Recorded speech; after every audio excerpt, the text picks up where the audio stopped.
High end ఫోన్స్‌లో చాలా కంపెనీలు ఈ మధ్య మెమరీ కార్డ్స్‌ని పూర్తిగా తొలగిస్తున్నాయి. ఇలా మెమరీ కార్డ్ తీసేయడానికి చాలా కారణాలున్నాయి.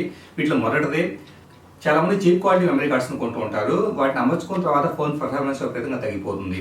ఇలా ఫోన్ పెర్ఫార్మెన్స్ తగ్గిన తర్వాత ఆ మోడల్‌నే పూర్తిగా బ్లేమ్ చేస్తూ బ్యాటరీ ప్రాపగండా చేస్తూ ఉంటారు.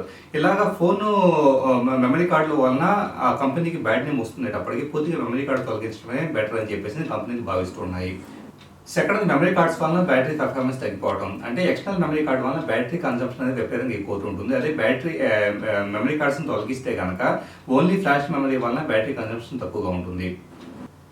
థర్డ్ రీజన్ వచ్చేటప్పటికి ఫోన్‌లోనే ఎక్కువ ధరలకు అమ్ముకోవడం. ఈరోజు మనకి 16 జీబీ, 32 జీబీ, 64 జీబీ, 128 జీబీ అని చెప్పేసి 4 మోడల్స్‌ని చాలా కంపెనీలు రిలీజ్ చేస్తున్నాయి. ఇలాగా ఎక్కువ స్టోరేజ్ కెపాసిటీ ఉన్న మోడల్స్‌ని ఎక్కువ ధరలకు అమ్ముకోవచ్చు అన్న ఉద్దేశంతో మెమరీ కార్డ్‌ని తొలగిస్తే కనుక ఇలాగా మనం ఎక్కువ స్టోరేజ్ కెపాసిటీ ఉన్న మోడల్స్‌ని మార్కెట్‌లో అమ్ముకోవచ్చు అని చెప్పేసి ఇలాగ రిలీజ్ చేస్తున్నాయి.